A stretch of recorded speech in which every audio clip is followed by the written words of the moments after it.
자, 21대 들어와서 원내대표 하셨었잖아요. 첫 원내대표를 했었죠. 사실 이 원내대표가 의원들의 반장 선거라서 속도 알 수가 없고 누가 될지도 알 수 없는데 이거 되신 분 진짜 제가 보기에는 능력자시거든요. 그 의원들 사이에서 굉장히 오랜 기간 동안 함께 봤던 의원들로부터 평가받아서 네. 되시는 일이었는데 그 당시에 좀 주안점을 두셨던 현안 이야기를 좀 들어보고 싶습니다. 제가 이제 원내대표를 했던 때가 2020년 4월 선거 끝나고 바로 5월 달에 원내대표가 됐지 않습니까? 먼 옛날 것처럼 느껴지실지도 모르겠는데 그때가 코로나 한가운데 했었어요. 그렇죠. 네, 우리가 네. 선거 치를 때 마스크 다 쓰고 선거를 맞습니다. 치렀고 네.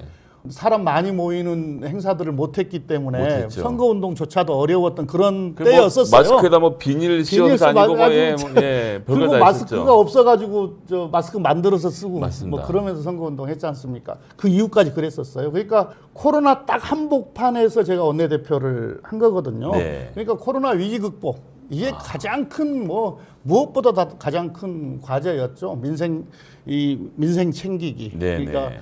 방역은 방역대로 성공하면서 민생이 무너지지 않도록 챙기는 게 그때 또 더군다나 여당이었으니까. 예. 그래서 그때 추경도 여러 번 했었고 그러면서도 오래 묵은 숙제들 우리 사회가 꼭 해결하고 가야 되는 입법적으로의 숙제들은 그때 거의 다 해결을 한 것 같아요. 입법적 숙제였다고 하면 좀 몇 가지 예를 들면 40년간 공정거래법 같은 경우가 이제 처리를 못 하고 있었을 때였거든요. 그 공정거래법도 그때 했었고, 지금 공수처도 그때 법안 통과돼서 설치가 됐던 거고요.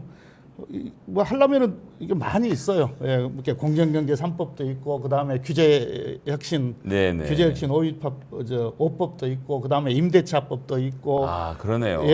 야, 민주당이 한 일이 뭐가 있냐라는 질문 나올 때마다 의원님 모셔서 얘기를 들어야 되겠네요. 그 다음에 IAEA로 핵심 법안 비준안 처리 그것도 안 되고 있었던 거. 그것도 꽤나 오래 미루고 있었던 건데 그때 했죠. 또 그때 이제 임대료 때문에 한참 고통스러웠잖아요. 네. 그래서 착한 임대인법. 근데 그래서 어쨌든 한 축이 코로나 위기를 어떻게 극복할 것이냐. 방역적인 측면이나 민생적인 측면이나 또 하나의 큰 축은 뭐였냐면요. 전 세계가 동일하게 위기를 이제 겪고 있고 물론 그 전부터 시작된 겁니다만은 이 코로나가 4차 산업혁명의 어떤 변화 이걸 더욱더 가속화시킨 측면이 있잖아요. 그럼 이 포스트 코로나를 어떻게 대비할 것이냐. 다시 말씀드리면 다 위기인데 이 위기를 오히려 대한민국 국운 상승의 기회로 만들 것이냐가 큰 저희들한 논의 과제였던 거죠. 그때 한국형 뉴딜. 그렇죠. 그래서 K 뉴딜이 이제 그때 만들어진 겁니다. 디지털 뉴딜, 그린 뉴딜, 그리고 휴먼 뉴딜. 그러니까 앞으로 대한민국 20년 먹고 살 거리를 만들었던 어떤 큰 그림이었던 거죠. 그런 거죠. 우리가 이제 훨씬 빨랐어요. 다른 나라보다. 이게 뉴딜 정책과 관련해서는 우리가 발표를 하고 나서 유럽에서 그린 뉴딜이 있었고, 그 다음에 이제 미국에서 바이드노믹스를 보면, 그러니까 바이드노믹스가 바이든의 어떻게 보면 정책 공약집에 다 나와 있잖아요. 그 마침 매일경제 최아무개 기자가 그걸 번역을 해놔서. 제가 원본으로 볼 능력은 안 되고 다 봤는데 우리가 1년 이상 빨랐거든요. 그런데 제가 깜짝 놀랐던 게 아니 이 사람들이 바이든이 우리 K 뉴딜을 베껴갔나? 그럴 정도로 아주 유사했어요. 디지털 뉴딜도 그렇고 그 다음에 이제 그린 뉴딜도 그렇고 그리고 이제 우리가 휴먼 뉴딜, 포용 성장과 관련한 내용들이 거기에 이제 다 담겨져 있거든요. 동반 성장과 관련한 내용도 있고. 다만 우리한테 있고 미국은 없는 건 이제 지역균형 뉴딜, 지역균형 발전 뉴딜. 그건 없어. 우리나라한테 굉장히 중요한 이슈 중에 하나니까요. 그게 어떻게 보면 우리 민주당의 큰 큰 자부심입니다. 대한민국의 어떤 그 위기 속에서도 위기를 극복하고 오히려 이제는 추격이 아니고 우리가 선도하는 세계 속에서 국제사회에서 대한민국이 선도하는 국가로 만들겠다고 하는 담대한 전략을 그때 다 수립을 해놨던 거거든요. 근데 요즘 제가 화가 많이 나 있는데 윤석열 정부 들어서서 이거 다 없앴어요. 그러더라고요. 흔적도 없어졌어요. 그러니까 탄소 중립도 다 빠그러뜨리고 있고. 어디가 숨어 있는지를 모르겠어요. 그래서 제가 이제 자료 요청을 자주 해요. 이 뉴딜과 관련한 예산, 이게 정책과 예산이 어떻게 되어 있냐. 모든 정책에는 이력이 있는 거니까 그렇죠. 이거 좀 집약해서 달라. 안 해놨어요. 없어요. 아니 이게 사실은 어떤 정부의 문제가 아니라 앞으로 20년 동안 이걸 먹고 살자라고 했던 약속이라면 정권에 상관없이 유지할 건 유지해 주는 게 맞을 텐데요. 그게 유능한 정부예요. 근데 지난 정부를 부정하는 게 아니고 지난 정부에서 잘한 정책은 계승하고 또 지난 정부에서 못했거나 또는 한계가 있던 정책들은 개선하고 이렇게 국정을 운영하는 정부가 유능한 정부입니다. 저는 윤석열 정부가 여러 가지로 뭐 퇴행이 있고 뭡니까 독선과 독주가 있는데 제일 무능해요. 무능의 문제다. 무능의 원인 중에 하나가 지난 정부를 부정했던 것. 예, 특히 정책을 부정했던 것. 이게 저는 제일 이게 무능의 원인이라고 생각을 해요. 사실 그래서 저희가 정치적으로 볼 때 윤석열 정부가 막 독재 비슷하게 하는 것에 대해서 비판을 많이 하지만 실질적인 문제는 먹고 사는 문제가 해결이 안 되는 거잖아요. 그렇죠. 그래서 의원님 지금 민생경제위기대책위원회 위원장을 맡고 계십니다. 그거 가기 전에 네. 그러니까 우리가 윤석열 정부를 이야기를 할 때 네. 국가 운영과 관련한 국가 발전한 관련한 대전략이 없다 이런 이야기를 없는 거 아닙니까? 윤석열 정부 하면은 우리가 떠올리는 게 없잖아요. 수사 떠오르지 않습니까? 수사. 아니 대한민국의 발전 전략과 관련해서 예, 그런 게 정말 큰 그림은 없고 문재인 정부 때 했던 건 부정하고 싶고 이것이 좀 계속되는 것 같습니다. 예. 저 그래서 말씀드렸던 대로 민생경제위기대책위원회를 지금 위원장으로 활동하고 계시는데요. 오래 하고 있어요. 예, 오래 하고 계시고 사실 활동을 많이 하시는데 이런 부분들이 제가 항상 아쉬운 게 민주당이 일은 엄청 많이 하는데 실제로 이렇게 민생 위기에서 대처 방안들도 내놓는데 언론은 이런 걸 보도를 안 합니다. 그러고 뭐 매일같이 뭐 누가 무슨 말을 했는데 또 한동훈 장관 이렇게 받아치고 서로 이걸로 놓고 싸웠다 얘기만 하잖아요. 이 기회를 좀 빌어서 어떤 활동들을 해오셨었는지. 저도 언론에 불만이 많은데 정쟁과 말싸움 말꼬리가 아니면은 기사를 잘 안 만들죠. 그러니까요. 네. 불만이 많습니다. 그러니까 우리가 이제 지난번 대선 끝나고 우상호 비대위 때 우상호 비대위 때 민생경제특위를 설치를 했고 제가 위원장을 맡았고요. 그리고 전당대회 끝나고 이재명 대표 체제 들어서서 그걸 조금 더 확대 보완해서 이제 계속 맡아서 운영을 하고 있는 거니까 작년 6월부터 지금까지 하고 있습니다. 네. 그러니까 거의 그 민생경제대책위원회에서 지금 우리 사회 민생과 경제와 관련한 현안들은 다 짚었고 문제점은 미리 짚었고 그리고 대안도 제시해왔던 활동들을 쭉 해왔었어요.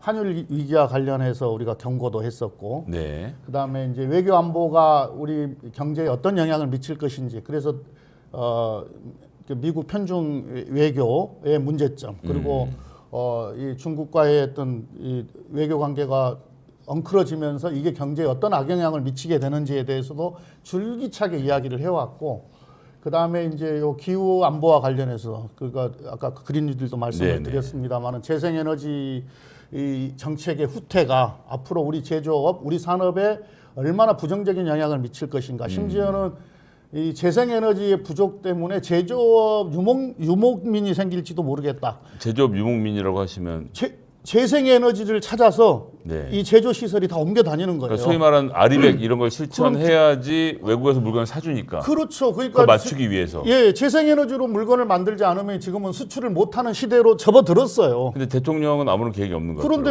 우리가 원래 세워놨던 그것도 되게 부족하다고 우리가 느꼈었는데 2030년까지 30% 이상의 재생에너지 비중을 21%까지 줄여놓고 그래놓고도 잘했다고 큰 소리를 치고 있는 거죠. 27년 되면 획기적인 기술이 개발돼서 그 뒤로 많이 늘어날 거다 이런 거 너무 헛소리를 태어나게 하니까 투자를 해야 기술이 발전하는 거고 기술이 발전하면 이제 그렇게 뭐 점핑을 하게 되는 건데 그 관련 분야에 투자를 하는데 어떻게 기술이 발전할 수 있겠어요? 태양광을 수사만 하고 있지 않습니까? 그래서 지금 태양광 산업은 지금 거의 붕괴 위기에 처했어요. 네.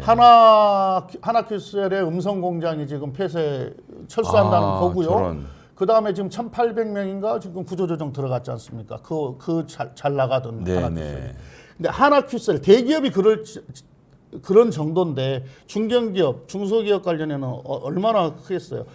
그 어떤 업체는 제가 업체 이름을 대지는 않겠습니다만은 네. 이제 그 은행 지점에 돈을 빌리러 갔어요. 지점장이 이렇게 이야기합니다. 태양광에 태자도 꺼내지 마세요. 아직 태양광은 대출 아예 안 됩니다. 정부가 맨날 수사하고 위축시켜 놓으니까 그러니까요. 관련 업계 이제 뭔가 뭐 금융계나 이런 데서 시장에서 그렇게 반응을 하는 거 아니겠어요? 이건 앞으로 큰 죄입니다. 네. 큰 죄인데 그리고 이제 민생과 관련해서는 뭐 전세 사기도 우리가 문제점과 관련해서 미리 짚었고 그리고 선제적으로 좀 이 청년 전세 사기와 관련해서는 서민들이고 그래서 전세 사기 대책법이 민주당이 먼저 나왔던 거군요. 그럼요. 서민들이고 또 이게 청년들이 많아요. 그렇죠. 그래서 그 전세 사기법도 만들어서 네, 통과도 네. 시키기도 하고요. 그 다음에 이제 지금 이제 태형건설 그를 통해서 이제 막 이제 PF 부동산 PF 가 PF와 관련해서 이게 큰 일이 일어날 것 같다. 이건 그러니까. 우리가 레고랜드 김진태의 레고랜드 네네. 문제가 터졌을 때 이게 신용위기로 오게 되고 이게 이제 전반적으로 우리 경제에 크게 악영향을 미칠 것이다라는 것을 이야기를 할 때 정부는 문제 없다고 그랬었어요. 근데 현장에 계신 분들은 제가 얘기 들어보면 레고랜드 다음부터 돈을 빌릴 수가 없다고 그럼요. 그러니까 그러시더라고요. 동맥 경화가 일어난 거죠. 그렇죠. 신용위기가 왔었으니까 그 일찍이 우리가 짚었었거든요. 우리 경제특위에서 그럼 이거 얘기 여당이 좀 듣긴 합니까? 정부가? 잘 안 듣죠. 그다음에 이제 최근에 R&D 예산 삭감과 네네. 관련해서는 정말 들여다 보면요 관련 법령 다 위반했어요. 관련 법령을 대통령 말 한마디에 그냥 확 바꿔버린. 대통령 6월인가 언제 한 30%씩 일괄적으로 삭감을 이렇게 한 거 아니에요? 원점 재검토 무슨 R&D계 카르텔 나눠먹기. 그러니까요. 예, 이 바람에 잘 진행돼 오던 R&D 예산이 느닷없이 갑자기 그렇게 뭐 3, 4일 만에 30% 삭감해와 뭐 20% 삭감해와 이렇게 된 거거든요. 네. 이것도 저희들이 문제점 다 지적을 했고 지금 현장에서 어느 정도냐면요. 저한테도 지금 문자도 오고 그러는데 지금 삭감된 예산을 가지고 이제 R&D 계획을 연구 계획을 짜는데 네. 인건비는 우선적으로 책정을 해야 될 그렇죠. 거 아니에요. 인건비 다 책정을 하고 나니까 연구비가 1,000만 원밖에 안 남는다는 거예요. 1년 동안 1,000만 원 갖고 연구를 어떻게 합니까? 아무것도 못하죠. 아무것도 못하는 네. 거죠. 근데 이 정도가 양호한 경우예요. 그나마 인력은 보존할 수 있어서. 네, 이 정도 인력을 보존 못하는 경우가 지금 큽니다. 그러니까 지금 있는 인력은 그러니까 급여도 삭감을 해야 되고, 그렇죠. 그다음에 신규 인력을 채용을 못 해요. 그러니까 이제 젊은 과학자들이 계속 들어오지 못하는 충원이 거죠. 되어서 실무는 다 하잖아요. 네. 근데 이런 실무 과정을 통해서 자기 실력이 배양되는 거 아니에요. 그렇죠. 그래야 이 R&D가 이제 과학 기술이 쭉 이어지면서 우리가 커가는 건데 이게 지금 다 중단되게 생긴 거거든요. 그래서 하여튼 뭐 지난 1년 넘게 뭐 토론회만 하더라도 뭐 70차례 이상 했고 현장 방문도 다양하게 참 많이 했었어요. 예, 뭐 그렇게 활동을 해오고 있는데 아까 말씀하셨던 대로 70차례면 일주일에 한 번 이상 한 건데 그러니까 언론에서 보도를 아무도 안 하네요. 우리 민생경제대책위원회는 최근에는 이제 뭐 국정감사 이후로는 못 하고 있는데 최소한 주 1회 이상씩 뭐가 됐든 했어요. 그게 토론회가 됐든 간담회가 되었든 또는 현장 방문이 됐든 뭐가 됐든 해왔었습니다. 그리고 우리 경제 현안과 관련해서는 주요 이슈는 거의 안 다룬 게 없어요. 다 다뤘습니다. 근데 단순히 문제점만 지적한 게 아니고요.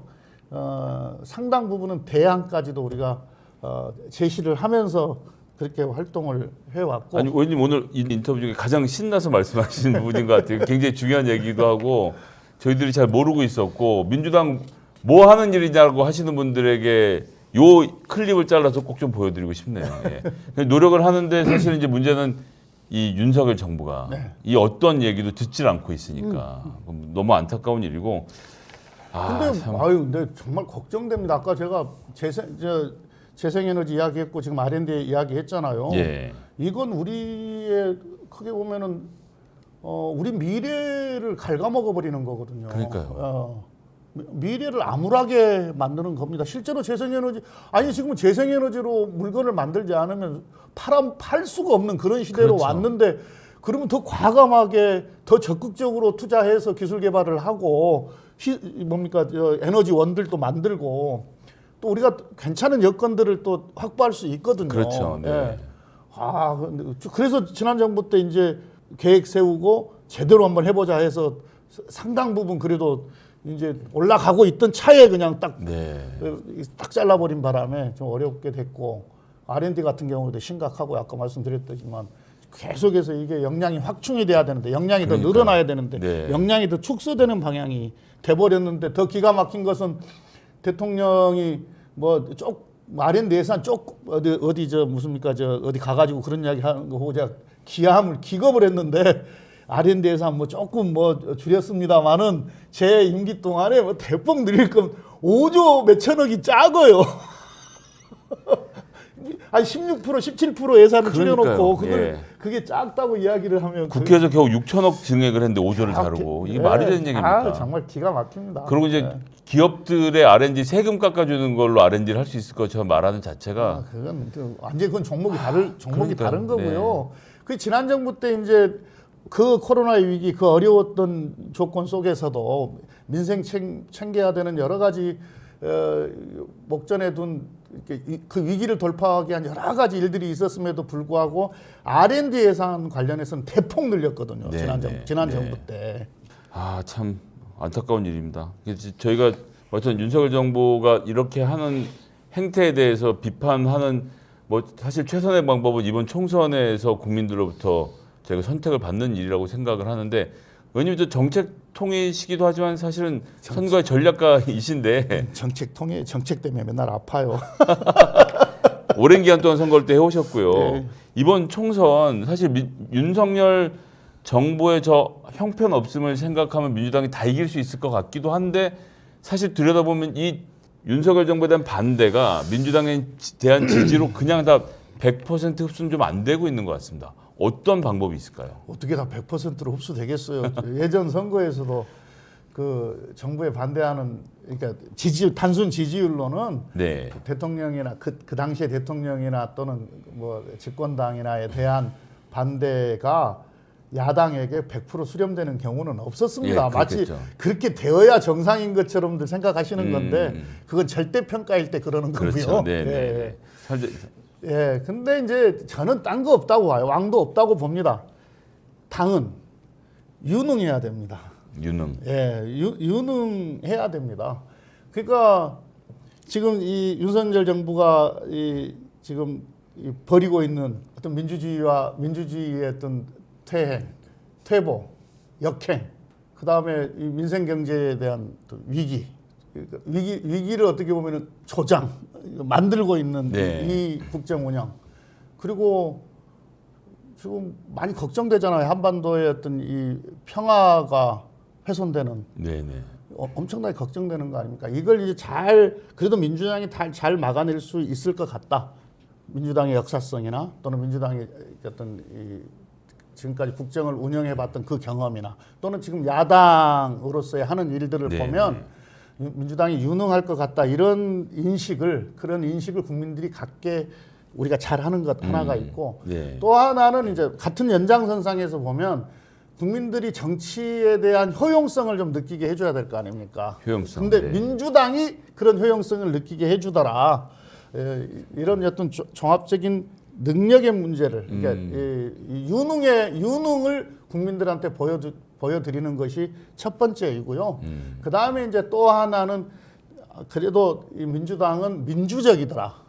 그러니까 자체적으로 뭔가 룰을 만들어 놓으면 어떤 특정이나 특정 세력이 어떤 본인의 사익을 위해서 또는 좌파의 이익을 위해서 그 룰을 깨지는 않더라. 그 룰대로 그러니까 후보도 그렇게 해서 선발해서 국민들한테 내보내고 이런 민주성, 투명성, 개방성 이런 게 잘 지켜지는 당이더라. 이걸 보여드리는 게 저는 혁신이라고 생각을 합니다. 뭐 혁신이 막 특별한 저는 왕도는 없다고 봐요. 예. 그런 점이 중요하군요. 그러면 마지막으로 좀 이제 총선 관련돼서 하나 더 질문 드리면 주요 쟁점은 좀 뭐가 될 것으로 예측하십니까? 아니 최대 쟁점은 윤석열 심판이죠. 최대 쟁점은 제발 좀 이 윤석열 정부의 폭주를 막자. 이건 지금 광범하게 지금 이제 어떻게 보면 우리 국민들 속에서 그렇죠. 공감대가 형성되어 있는 거 아닙니까? 네. 더 이상은 눈 뜨고 못 봐주겠다. 저는 그런 개인적으로 그런 생각을 합니다. 만약에 올해 4월에 선거를 앞에 두고 있지 않았다면 광화문이 미어 터졌을 것이다. 선거가 있어서 예, 선거 때 두고 보자. 윤석열 심판이 가장 이제 핵심 이슈가 될 거고요. 뭐 또 좀 축소해서 보자면 먹고 사는 문제입니다. 그렇죠. 너무 어려워요. 지금은 뭐 우리 골목 들어가 보면은 코로나 때보다 장사가 더 안 된다는 건데요. 코로나 때보다. 네. 그 다음에 제가 이제 기재이기도 합니다만은 네. 국세청 자료 보면 다 나옵니다. 그렇죠. 예, 징세 실적 보면 다 나와요. 작년만 하더라도 벌써 59조 세수 결손이 났지 않습니까? 있을 수 없는 일 예, 아닙니까? 그러니까 사실. 예측을 잘못해서 난 것도 있지만 실제로 세금이 안 거치는 거치는 거죠. 거거든요. 그러니까 지금 골목 경제는 골목 경제대로. 그러니까 이건 소상공인, 그다음에 중소기업, 중견기업, 대기업마저도 지금 죽겠다고 하는 겁니까? 삼성전자도 그렇고요. 네. 아니 중국에서 그런 정도의 천문학적인 무역 적자가 발생을 하는데 가장 큰 수출 대상국인 교역 대상국인 중국에서 그 정도의 무역 적자가 나버리는데 어떤 대기업들이 수익이 나겠습니까? 그래서 이 먹고 사는 문제가 가장 핵심 쟁점이 될 거라고 보고 특히 이 지점 때문에 지금 국민들의 분노가 하늘에 뻗쳐 있는 거거든요. 예. 그 문제를 쟁점으로 삼고 잘 싸워야 된다는 말씀까지 들었습니다. 자 이제 뭐 오늘 긴 시간 내주셔서 너무 감사드리고 이제 마지막 맺는 말씀으로 저희 오른소리 시청자분들하고 또 민주당 지지자분들 또 성남시 수정구의 유권자분들에게 마지막 맺는 말씀 한 말씀 부탁드리겠습니다. 예, 지금 민생도 그렇고 또 민주주의를 지켜내는 문제도 그렇고 또 한반도의 어떤 평화의 어떤 기운이 약화되는 문제들 때문에 우리 국민들 걱정이 많으십니다. 지금 계절적으로도 한겨울인데 어떤 이 뭡니까 나라가 돌아가는 국가가 돌아가는 여러 가지 상황들도 우리 국민들께서 겨울로 체감하고 계시지 않을까 싶습니다. 그런데 예, 또 봄은 옵니다. 예, 봄은 오니까 우리가 희망을 잃지 말고요. 그 봄을 향해서 네. 잘 준비하고 잘 선택하고 이런 과정이 있었으면 좋겠고요. 저는 이제 추울 때 좀 뭡니까 군불이라도 좀 떼드리고 네네. 그다음에 문풍지라도 바람 안 들어오도록 문풍지라도 발라드리는 그런 역할들을 해야 되겠다 이렇게 생각하고요. 네. 어떤 이 갑진년 새해 값진 한 해 멋있는 한 해 되시기 바라겠습니다. 네, 경기도를 이롭게 하는 소문, 경이로운 소문 두 번째 시간 이렇게 마치도록 하겠습니다. 오늘은 더불어민주당 김태년 의원, 성남시 수정구를 지역구로 두고 계시고요. 모시고 귀한 시간 같이 함께 이야기를 했습니다. 하여튼 이렇게 출연 요청에 응해 주셔서 너무 감사드리고요. 방송 함께 해주신 시청자 여러분들께도 진심으로 감사드리겠습니다. 감사합니다.